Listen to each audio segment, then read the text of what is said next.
Everybody knows the ESRB if you live in North America. They're known for putting that stamp on the front of the game that tells you how a game is rated. We all know the main ratings, but there's a couple that are a little less known, like EC for early childhood, which I think got phased out. KA for kids to adults, which later was replaced with E for everyone, but some of you may remember KA being on some games in the late 90s. And the infamous AO for adults only, which you never really see these games on like Xbox or PlayStation because the companies that own those systems have like a policy against it, and retailers usually don't carry AO games, so we don't really see this symbol as much, but ooh, it's scandalous. The ESRB's played a pretty big role over the years. Their rating system has had direct impacts on how games sell and who has access to certain games. Here in the United States, if you are under the age of 17, you can't buy an M-rated game without a parent buying it for you, if the store enforces the policy. Does this actually stop 13-year-olds from getting on Grand Theft Auto Online? Absolutely not. But I guess the sentiment is nice. However, both the ESRB and other rating systems in different countries have had varying degrees of influence on content that is directly in a game. A while back, we did a whole video on why the ESRB's rating system is pointless. A good video to watch after this if you're curious. But today we wanted to dig a little deeper and look at games that were directly influenced by either the ESRB or a different rating system in like another region, and see what had to be changed in games because something wasn't deemed appropriate. Let's dive into this. But first, let's pay some bills because we have a sponsor today. Ooh, Rocket Sloth actually has a sponsor. If you collect retro games, Pokemon cards, Funko Pops, whatever it is, you gotta check out Encore. It's like TikTok and eBay had a way cooler, more trustworthy baby. Encore is a video-first marketplace where real collectors show off their listings in 30 to 60-second clips. If you want to bid on a game, just swipe, place your bid, or set your max. It's super intuitive, and everything's either auction or buy it now, so there's a ton of flexibility depending on what you're after. We've been digging through the listings, and we found some awesome retro consoles and games that we haven't seen in forever, and the coolest part is that every seller is ID verified, and Encore has a guarantee in case something doesn't show up as described, which kind of gives you a real peace of mind compared to some other sketchy listings you might have seen on other platforms. Plus, there are free giveaways in the app all the time. Seriously, no purchase required, not even for shipping. And if you download the app with our link down below, you'll get up to $200 in credit to spend on whatever catches your eye. Really? $200? Is that a...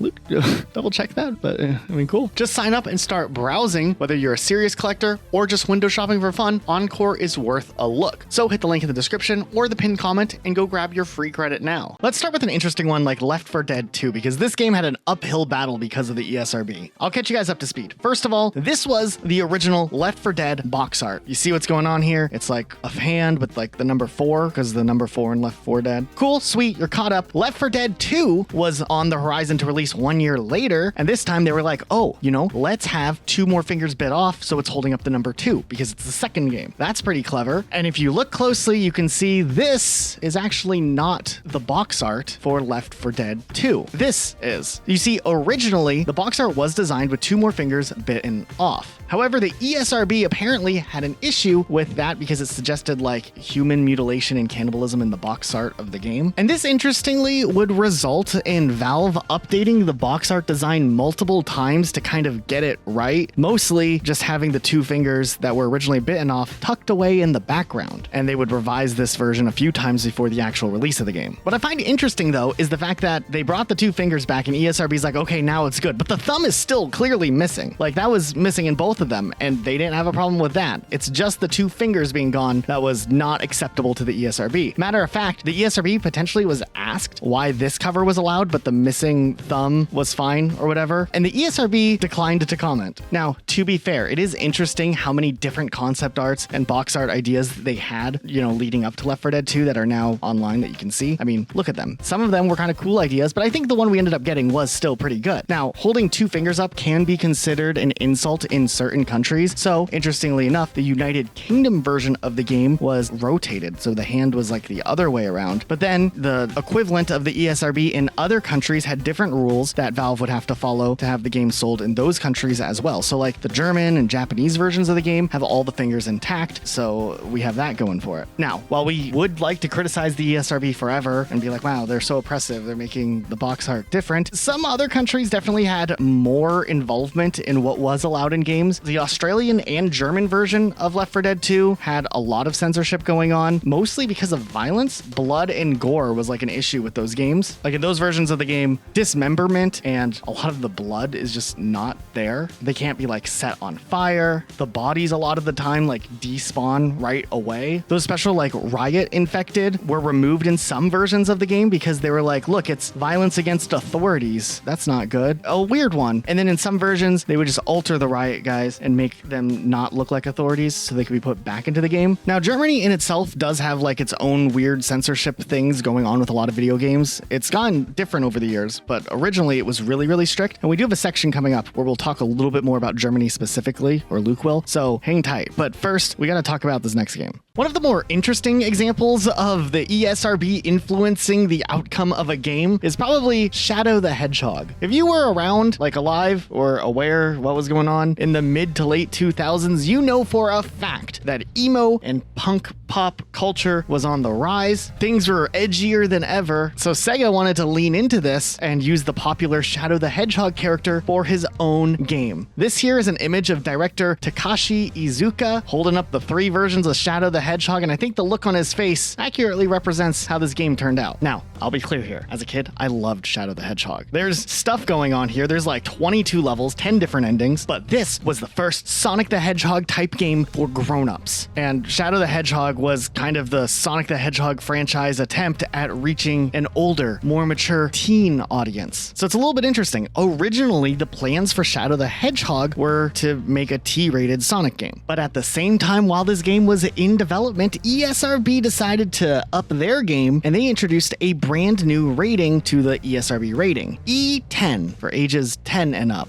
instead of just the regular E rating. I think the whole introduction of the E10 rating made Sega kind of sidestep and be like, oh, we can lean into this a little bit. We can get that E on the front still and, you know, push the envelope and make it a little bit edgier while, you know, just toning back a couple of other things. This ultimately resulted in Shadow the Hedgehog being toned down, which was interesting in itself because they were already trying like little things to make the game seem edgier. Like Shadow the Hedgehog says, damn. Where's that damn 4th Chaos Emerald? Now, it seems like there are files for certain lines regarding Shadow the Hedgehog saying other words that I guess Sega thought were kind of edgy. He was going to say hell a couple more times, but they ended up toning some of those out and cutting them. Now, when it comes into looking down the rabbit hole for Shadow the Hedgehog and what else possibly could have been made for this game, it gets a little bit weird. There is a lot of conflicting information out there when it comes to Shadow the Hedgehog's original design goals and like what it was intending to do as far as like ratings were concerned. There's anecdotal stories that may or may not be incorrect. One of the biggest rumors about Shadow the Hedgehog was this whole like M rating situation that maybe Sega was originally intending to try to do. Let's look at that first. So the rumor is the voice actor Jason Griffith, who voiced Shadow the Hedgehog back in the day, he was at an anime convention last year and he was talking about the initial recordings for this game where Sega at the time didn't even know fully what rating they were going to go for and wanted to potentially go for an M rating. And allegedly, according to him at this panel, he said that they had him saying the F word in like every line, and then they would have him record an alternate version of the line without a swear word in case they needed to change it later. So while this would be a wild situation for Shadow the Hedgehog to have these recordings out there of Shadow saying some crazy words, it actually might not be the case, despite the fact that this story and rumor circulated around really heavily. Like there were some gaming outlets reporting on it as fact. But if you actually look a little bit closer, it appears that the story of Shadow saying the F word originates from a staff writer at Game Luster, quoting the voice actor Jason Griffith directly, and IGN had posted that story originally, or like shared the story originally, and Jason Griffith went on record saying that that was not true. And there's no like recordings of any potential panels of Jason Griffith saying that there were hours and hours of recordings where all the lines were recorded with much heavier language. He said that there were a few alternate recording lines with stronger language, but not hours and hours. And the voice actor Jason Griffith has gone on record multiple times saying this was like a rumor that just spun out of control. So wild times we live in. I'd like to think that an M-rated Shadow the Hedgehog game was probably never really on the table. I think T rating makes the most sense. And then they lowered it down to E10 when that became a possibility. But what a world we live in. There also was a cutscene where it shows like a city getting destroyed and they kind of toned it down or trimmed it a little little bit so it doesn't show like this building getting decimated, suggesting people die. Another weird thing about Shadow the Hedgehog. Do you guys remember the game The Punisher from 2005? It was a game based on the Marvel character, and oh boy, was this game pushing the boundaries of what had been seen in gaming. You know, this game was interesting. It kind of was mid-reviewed, but there was some good things going for it. Like, the gameplay might have been a little linear, maybe a little repetitive, but it had this whole torture system that people thought was really interesting, which actually was kind of a big deal with the game upon its release, which might have hurt the game's sales had it been released in the way that the game was originally intended. This game has some pretty gruesome scenes where there's like torture and blood and gore and whatnot, and as it turned out, when the game was getting ready to release, the ESRB said that the initial cut of the game was so bloody and gory, and I guess torture is like this whole psychological aspect that they account for in their ratings as well, that the game would have to meet the adults only rating, the highest rating that's out there. And this would be a really big deal because companies like Sony and Microsoft don't allow adult only titles on their systems. And also, certain retailers won't carry a game that's adults only. So the developer studio and the publisher, Volition and THQ respectively, had to make some edits to the game to make the torture and gore and all of that a little less explicit. So if you've played this game, you will see that a lot of the torture sequences go into these like special black and white mode, which was actually done to reduce the visual impact of the torture sequences, which apparently made the ESRB be like, all right, you guys are good now. You can have the M rating, not the adults only rating. Interestingly enough, though, this game had kind of a different treatment based on where it released. Like, for instance, in the UK, they have the BBFC, not the ESRB, which is interesting because you might have heard like PEGI as like a big European rating system, and they are. However, especially in games that could have even more strong content, the BBFC will step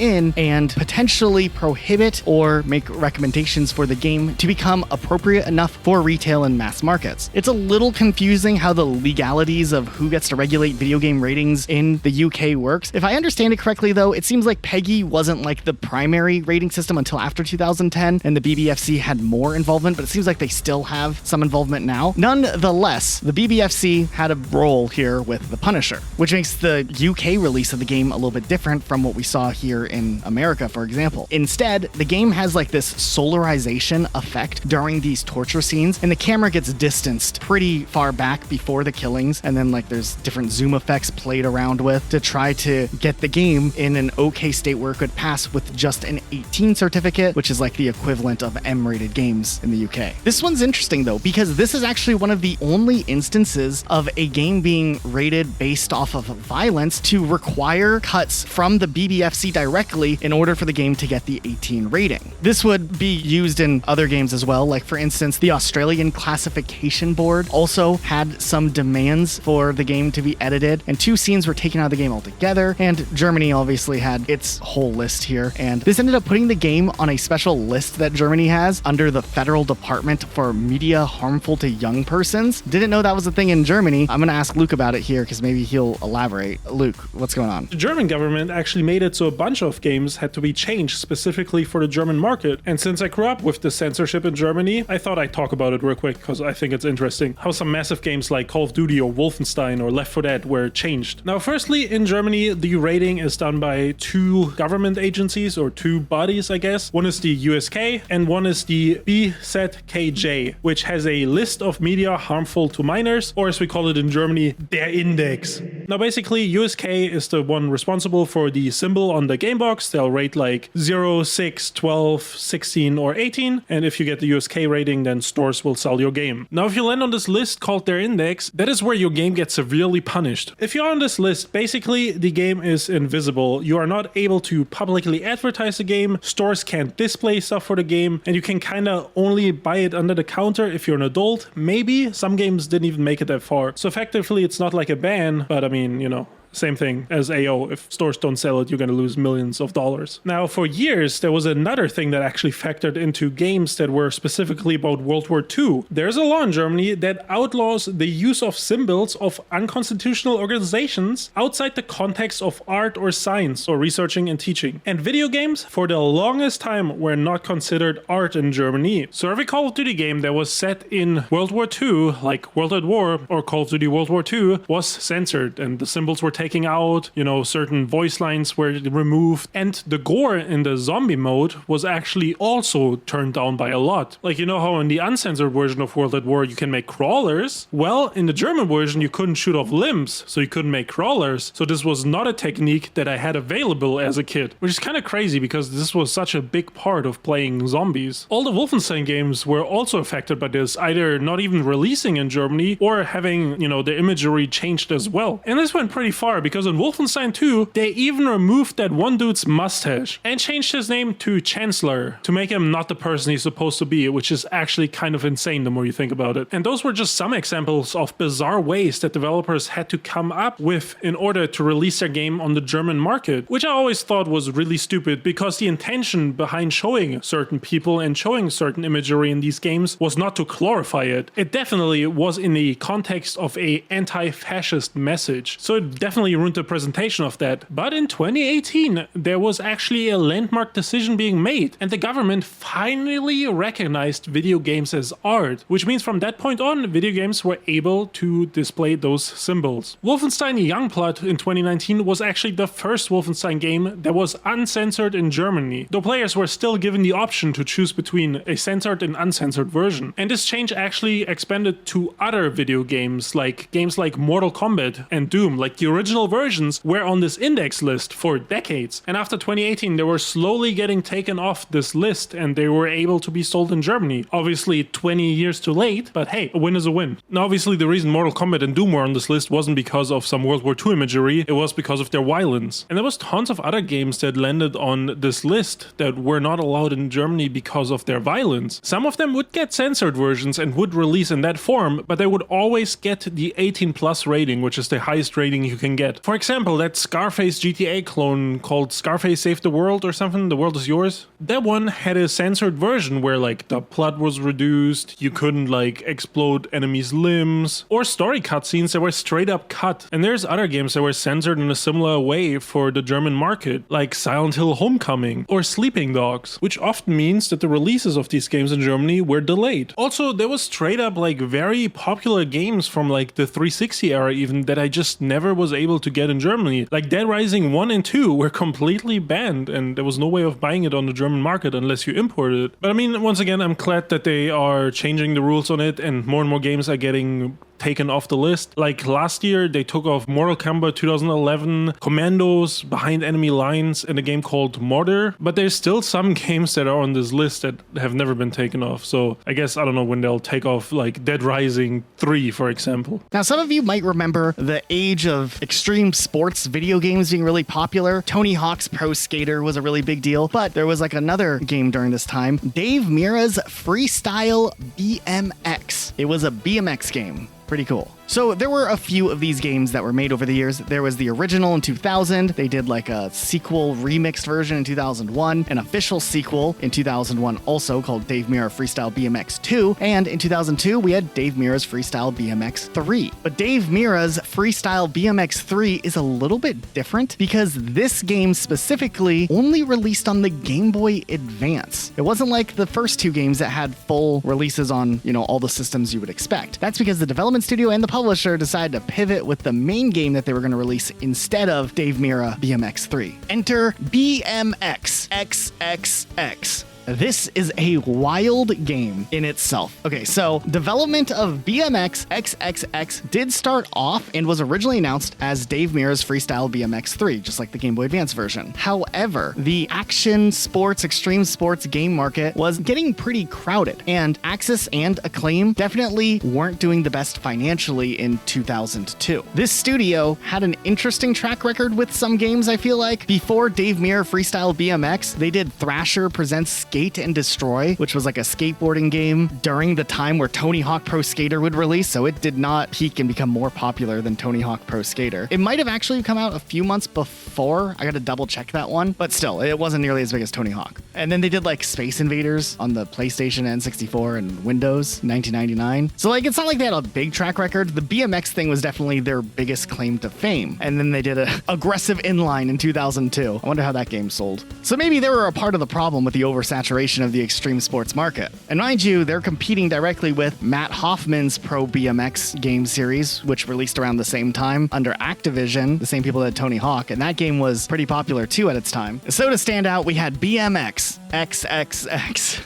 What a name. So after deciding they wanted to pivot to do the whole triple X thing, which would be essentially a BMX title that had nudity, crude humor, and mature content to kind of make the game edgy enough to interest more people, reach a bigger market, get people buying their game, maybe a little controversy stirs up, adds more attention to the game. It could be a win-win, and originally Dave Mirra was actually supportive of the idea until he wasn't, somewhere along the way. So during development, he actually objected to the adult content and requested his name and likeness to be removed from the game altogether. So BMX XXX ends up releasing on the PlayStation 2, Xbox, and GameCube, and it didn't cross the line and hit like the adults only level, but it was pretty close. It walked away with an M rating. Now, when it gets to the specifics of what was happening right before the launch of the game and the ESRB's involvement, it is a little vague. There's a couple of different sources online saying different things. Apparently, Acclaim was leaning in with the marketing material, really trying to sell this game by any means necessary. And potentially the ESRB kind of suggested that Acclaim toned down some of the promotional materials if they wanted to keep the M rating. The ESRB surprisingly didn't overstep too much as far as what BMX XXX was able to actually get away with. There was some involvement by other groups, but it wasn't the ESRB necessarily. Even though the game had the M rating, and stores like Walmart, for example, carried M-rated games, BMX XXX actually, with the controversy and different things that were going on, people were really upset about the game. There were parent advocacy groups were talking about the game and how bad it was. Retailers, there was like television discussions even about the game, and it was a lot, but it was also kind of what they wanted the game to get, some attention, whether it was good or bad. But maybe this ended up backfiring a little bit, because all of the backlash and controversy surrounding the game resulted in some retailers dropping the game altogether, which meant less people were able to actually buy the game, which ended up costing the studio and publishing company a lot more money than maybe they anticipated. And to try to avoid this, because apparently Nintendo wasn't really happy about this game, Sony wasn't really happy about this game, Xbox really didn't care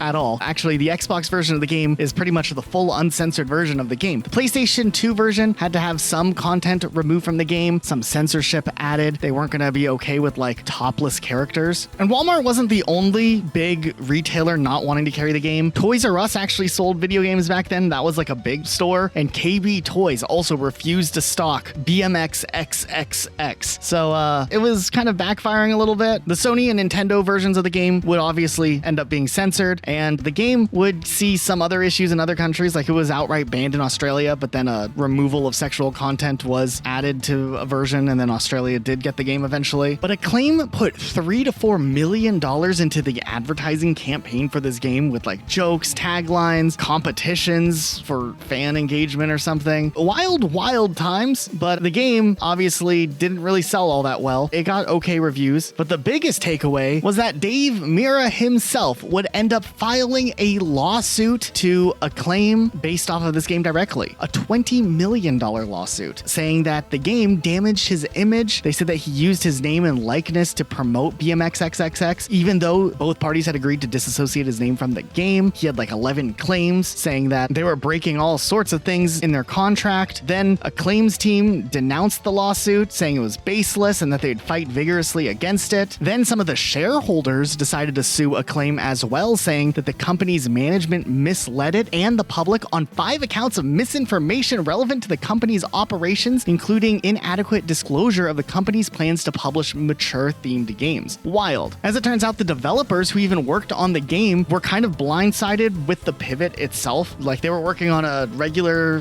BMX game, and then they had to work on BMX XXX, and some of them even opted into not having their name show up in the credits because of that, and they would just like pick either fictitious names or like real people from history and put their name in the credit spot instead. But yeah, the shareholders definitely were not happy with the game. They also pointed out in the lawsuit that because of their decisions to make the game mature, they hindered their own ability to reach all retailers, which meant less money coming in, which hurts investors and shareholders. In 2003, somehow, Acclaim announced, though, that Mirra's suit had been settled and no monetary or other damages were being paid by either side, and that Mira's licensing agreement would continue until 2011. Also, they announced the development of a new game for the next-gen systems. I mean, this game did flop really, really hard. It was the lowest-selling BMX title that the publisher had ever put out. It sold a little over 160,000 titles, making just under $5 million. Financial failure, actually. And it was looking like the development studio would be shut down pretty soon. I mean, they were already on their last leg, and this whole issue did not help. In 2005, the publisher Acclaim ended up filing for bankruptcy, and they started liquidating all of their assets out. Just before that all happened, though, Activision actually ended up acquiring Z-Access, the developer team, which made sense because Activision was already doing, the Tony Hawk stuff, and these people knew how to do BMX games, and they had their own BMX series, so that was cool. I think the original plan was to get the team to work on the next Matt Hoffman Pro BMX 3, but that ended up getting canceled. Instead, they worked on X-Men, the official game. They worked on a canceled Iron Man game. They got to do Guitar Hero Van Halen after the studio was renamed to Underground Development, and they worked on a Call of Duty game called Devil's Brigade that ended up getting canceled also, and then they got shut down. So they made it a few more years, didn't really have too much going on, and then that was it. In 2007, the Manhunt 2 was about to release in July for PlayStation 2, PSP, and the Wii. However, the month prior, the game ran into a bunch of regulatory roadblocks with the ESRB, which gave it that famous AO or adults only rating, which effectively banned it from sales in the US. This adults only rating was a commercial dead end. Major retailers like Walmart and GameStop would not sell AO games at the time, and console makers like Sony, Nintendo, and Microsoft prohibited AO titles on their systems. So basically, if they were gonna release the game as is, they were gonna lose millions of dollars. So Take-Two, the parent company of Rockstar, who was the developer of Manhunt 2, temporarily suspended the release of the game in order to weigh all the options they had going forward. Despite all of this, Take-Two did stand behind the creative vision behind the game, and they did make statements saying they completely stand behind this extraordinary game, and they believe in the freedom of creative expression and so on and so forth. Internally, Rockstar behind the scenes began reworking the title so they could achieve a lower rating once the game gets resubmitted. This wasn't public knowledge at the time though, because when Rockstar was asked whether they would appeal the AO rating or overhaul the game, they declined to answer. So by late August 2007, a little over a month after the original release was supposed to happen, they were able to resubmit this modified version to the ESRB, and this time get a mature M rating, which is ages 17 and plus. The release was rescheduled for Halloween of 2007, which is a little under 4 months after the original date. Sam Houser, who's the founder of Rockstar, actually made a statement once the game was reapproved, saying that Manhunt 2 is important to us and we're glad it can finally be appreciated as a gaming experience. And he called it a powerful piece of interactive storytelling in the horror genre. So in short, Rockstar complied with the ESRB's demands by toning down specific content while publicly emphasizing their commitment to the game's vision, even though they had to censor parts of it. Now, the stuff they had to censor in order to shed the adults only rating, Rockstar would do a bunch of changes that would mostly target the graphic executions and violent details, while they were still trying to keep the core gameplay and story intact. Now, some of the way they censored their content was a little weird, like blurring and filtering the execution scenes. All execution animations, the game's like signature stealth kills, were censored with this weird blur and rapid black and white and red tinted flashing lights that would like make it hard to see any details. Also, multiple of these scenes were darkened, making it like hard to see what's actually going on, and you just kind of were able to see some motion and maybe some blood and like vague outlines of violence, but not the actual violence itself. This kind of left it open to the player's imagination what was going on, I guess. Instead of like showing how brutal this was, you kind of had to imagine what was going on. Also, there was 2 types of executions that specifically were heavily turned down or mostly cut. Like decapitations were almost completely taken out of the game, leaving only a handful of instances of them behind. So weapons that specifically had a beheading execution were either removed or had to be altered. This would sometimes affect the story a little bit. Like the original version of the game, the protagonist would decapitate one of the enemies and then use the severed head to bypass a security scanner. Now, there was also a lot of executions going on with some pliers and body parts being ripped off, and obviously they had to take out all of that. So instead of ripping body parts off with the pliers, the player just kind of hits him over the head. Now, some of these like executions were later leaked, and I mean, we can't show them in the video, but you can find them. There's some source code and stuff that got leaked over the years. Another thing that was cut from the original game were the elimination of bystanders that were innocent victims. So there were like scenes where the player could choose to kill or spare like innocent bystanders, and these innocent characters were completely removed from the levels. Those scenarios were reworked to only include combatant enemies, so like, you know, there wasn't like this sense of casually being sadistic to innocent bystanders. Another thing that was removed was the execution scoring system, which was like this rating system from the first Manhunt that gave you a crate based on how brutally and effectively you killed the enemies and you executed them. Now, they completely removed this feature, but in the original version of Manhunt 2, this was included. Now, for years, people speculated that this was cut because of the ESRB thing, but actually a Rockstar developer said that this was removed by choice because they felt like the game would flow better without these score screens between levels. So I guess apparently when they,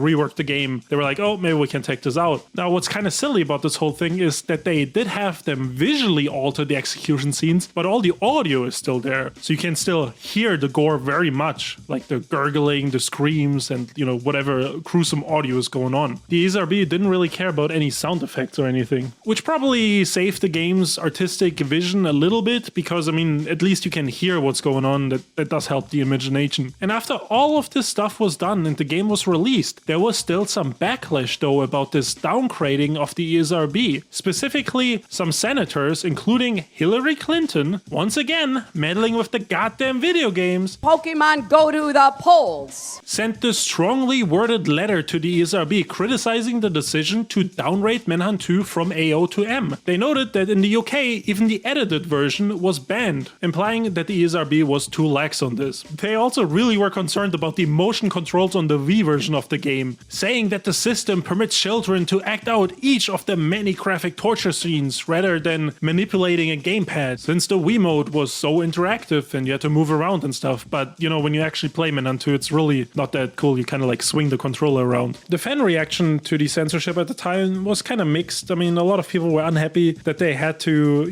downgrade the original vision. And even like magazines like Nintendo Power at the time said that they're disappointed by the way external influences led Rockstar to change the game. The game would get a lot of 6 and 7s across the board, which is kind of like okay reviews, but nothing crazy. And a lot of the reviews did mention that like the blurry execution scenes were kind of weird. So we don't really know what would have happened if the original vision of Manhunt 2 released, what rating that would have gotten. But, we can, I guess, assume that it might have been a little higher. This wasn't Rockstar's first run-in with the ESRB. In 2005, a couple years earlier, Rockstar's massive hit Grand Theft Auto San Andreas had a similar crisis due to the infamous Hot Coffee mod, which was a hidden minigame depicting explicit sexual content. This was originally inaccessible without third-party software, but with a little bit of modding, you were able to restore this sex minigame, which then led to public outrage, which then led to the ESRB changing the game's rating from mature to adults only, which, once again, would have been a disaster because the retailers wouldn't carry it and they would lose millions of dollars. Rockstar had to recall the game and release a version that had the content entirely removed, and then re-release it to regain the mature rating. Interestingly enough, this also came up during the whole Manhunt 2 thing, because there was some hackers that found a way to unlock some of the censored content on the PS2 and PSP disc, which then led to the ESRB making a statement clarifying that the hacks do not fully restore the product to the adult-only version, kinda doubling down that this time Rockstar did disclose all the content that was in the game and that they did comply with the ESRB guidelines on Manhunt 2. So I guess they did learn from the Hot Coffee mod debacle. We can sit here and talk about how awful the ESRB's been over the years if we wanted to, but we can also talk about sometimes when the ESRB has been surprisingly chill. Like, for instance, the game Carmageddon. This was a PC game in 1997. It was a racing game where you could race normally if you wanted to, or, you could crash into other vehicles, knock them off the road, kill pedestrians, whatever you felt like doing. The game was actually pretty popular. It won the Game of the Year trophy in the 1997 PC Zone Reader Awards, and it won the Driving Game of the Year in 1997 as well. So while this game received a mature rating by the ESRB, which, mind you, I had a hard time figuring out where they rated their games all the way back in PC games of the late 90s. Like on the N64 and stuff, it was just right there, easy to find. You have to find the exact back art, and it doesn't have the big M like you're used to. It just says mature 17+. But look at this box art. This is insane. So the ESRB was kind of okay with some of this stuff. However, that wasn't the case globally. You see, Carmageddon ran into some controversy over in the United Kingdom. The BBFC refused to certify the game due to to the blood and gore, which is weird because there were other games with a lot of blood and gore that were fine, but this game specifically, not okay. So the development team had to pivot real quick with the game to figure out how they were going to get the game to release while they went through the appeal process to get the ban lifted of the base version of the game. So a censored version of the game was created where instead of people, there's zombies, and blood was green blood, and then there were like robots with black oil instead of humans. I guess the BBFC was like, that's fine, they're not humans, doesn't matter, game's good to go. Meanwhile, Brazil, they're like, this game way too inappropriate, outright banned. And then Australia, they were like, actually this game is totally fine, we're gonna let 15-year-olds play it. So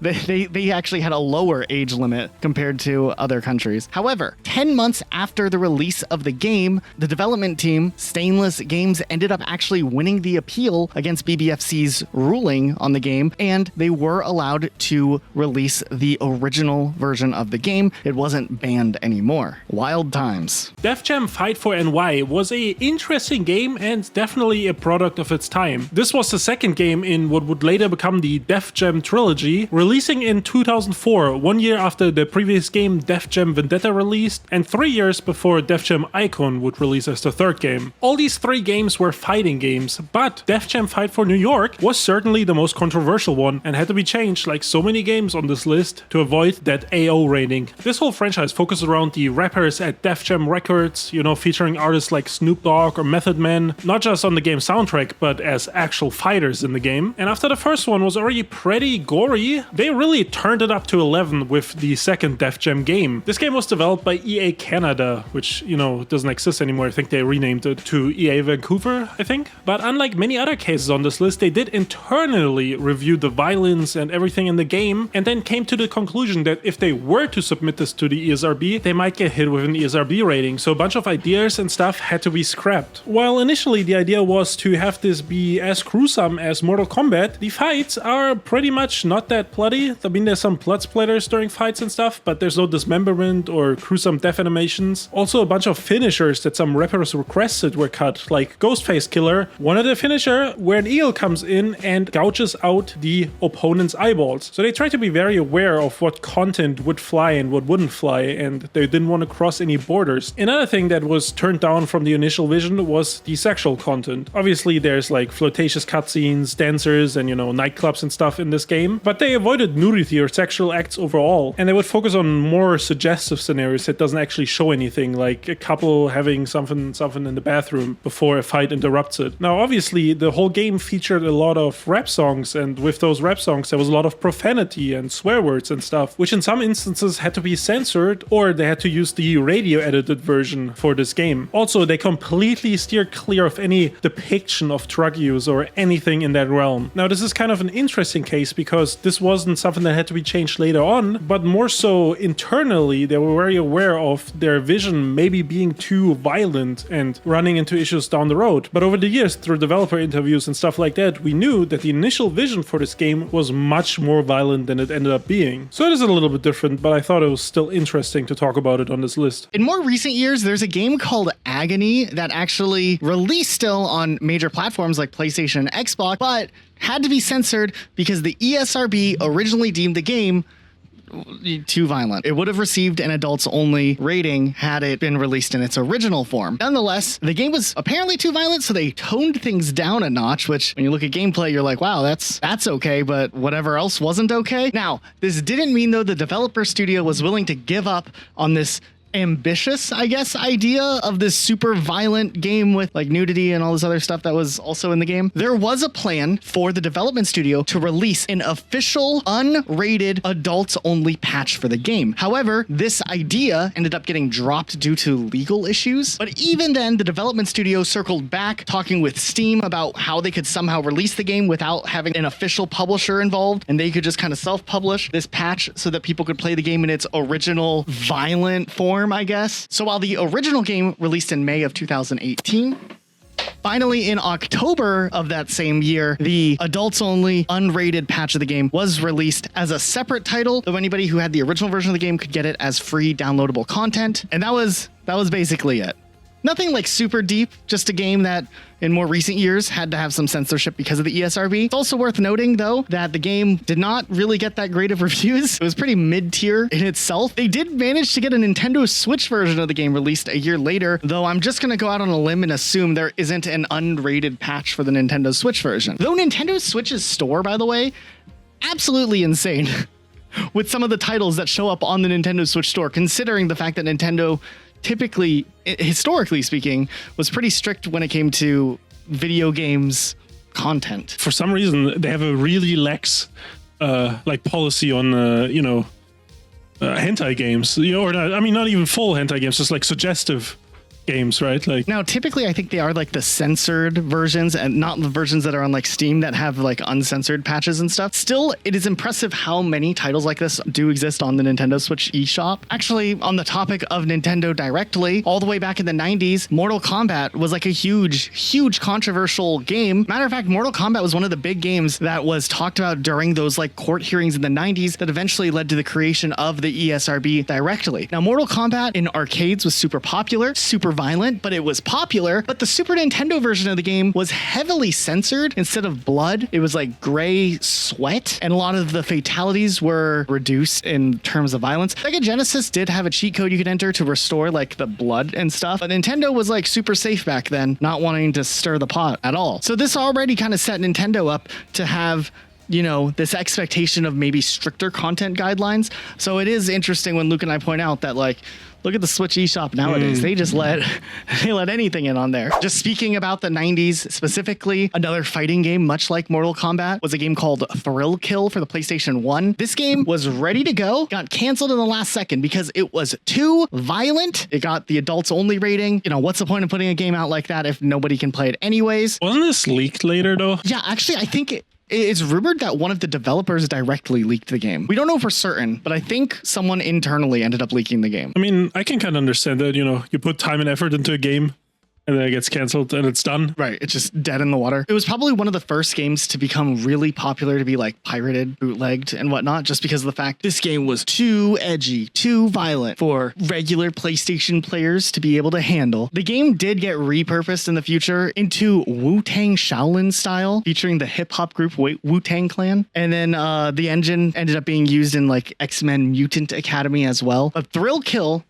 what a time to be alive. What a game that never released. It would have been kind of interesting, though. It probably was pretty innovative if you think about it, because it was like a 4-player 3D fighting game. You know, up until that point during the 90s, most fighting games are just 2-player. So 4 players, even if there's like violence and possibly BDSM, it was all part of the PlayStation experience. You know, Sony just didn't get it. The ESRB just didn't get it. It was a wholesome, family-friendly game with some violence and BDSM. So you know how I talked about like some German censorship earlier, you know, after your Punisher part?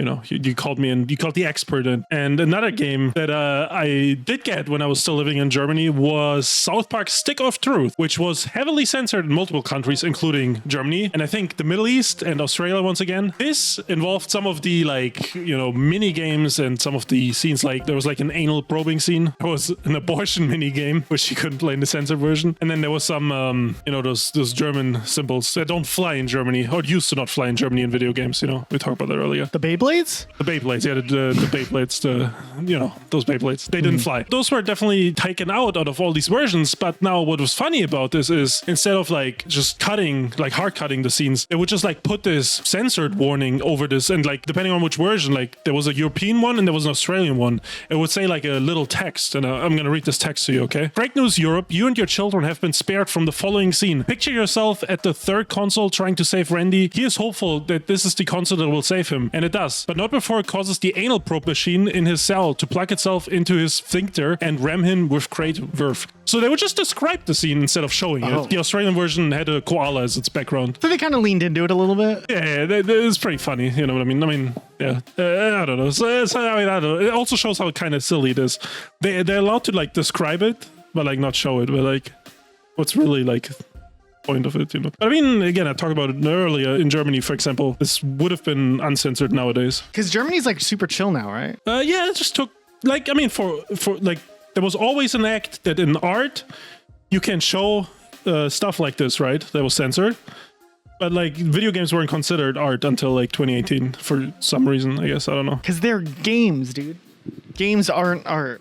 Even though probably one of the biggest industries for artists. Like, if you think about it. I guess governments in democracy are slow. They took a while to catch up, you know. More interestingly enough, the uncensored version was submitted to PEGI for rating, and they actually gave it the same rating as the censored version of the game. But Ubisoft's marketing team wanted the censored version to release, not the uncensored version to release. So the game was censored in Europe.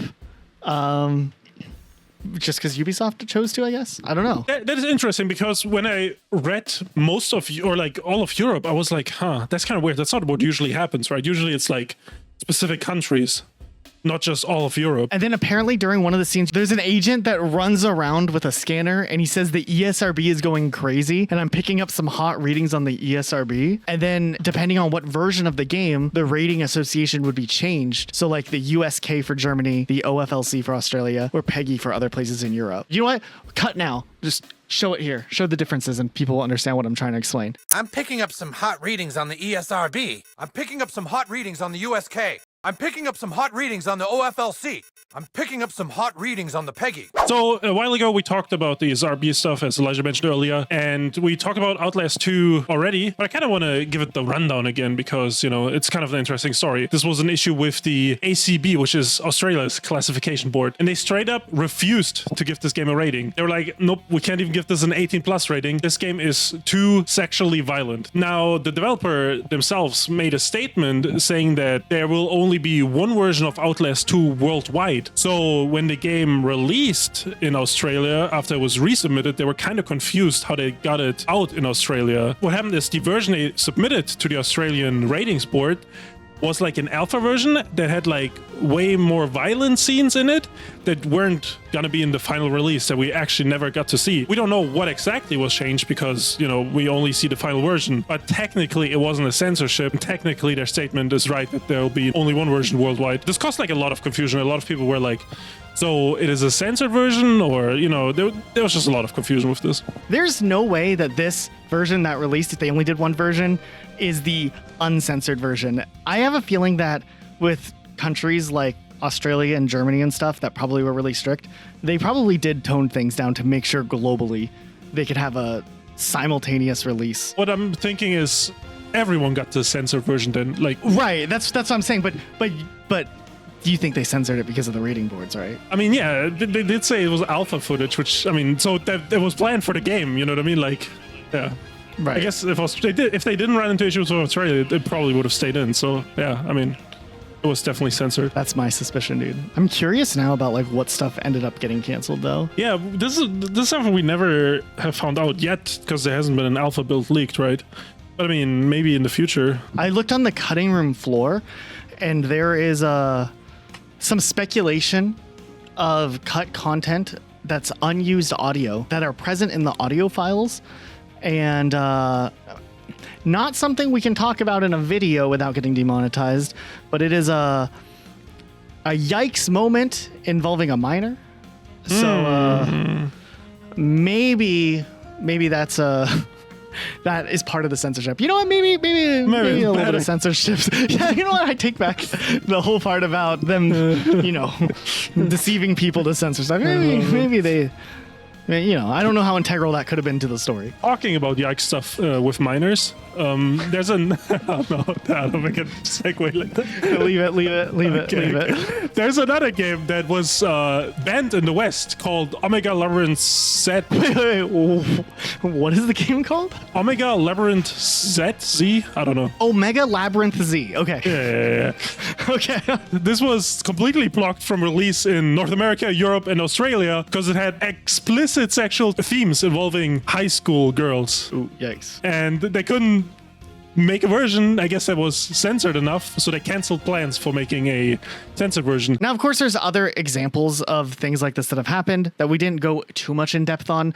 Like, we know Halo 5, for example, the content itself in that game was toned in a certain way because they wanted a T rating instead of an M rating like the rest of Halo. Also, Batman Arkham Knight was the first game in the series to get a M rating instead of a T rating. Yeah, just like it just barely like pushed the boundaries of what the ESRB was chill with. There's some other things. Pokemon in like like remake games, they don't have the game corner because of gambling, and ESRB is like a lot stricter with gambling and rated E games. They're not okay with that. So in a lot of games, when it gets remade, they like cut the game corner out altogether. China censorship's crazy. When Halo MCC released in China, the flood like shrinks in size and disappears, and a lot of the cutscenes are altered. Honestly, China censorship is like, we can do its own video, like Chinese video game censorship. Maybe we should look into that in the future. Nonetheless, if this topic intrigued you, definitely check out our other video on the ESRB. We look a little more into the history of things and some other broad scope things. So if you want a little more, that ESRB video is a great option. Otherwise, YouTube will recommend another video that you might like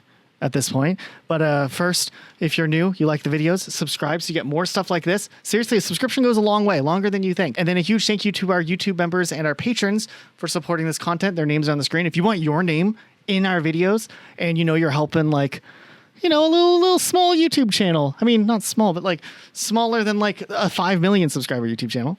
You can check out our Patreon or our YouTube membership. That'd be cool. But anyways, yeah, thanks so much for watching, guys, hanging out with us. We'll see you guys soon with another video.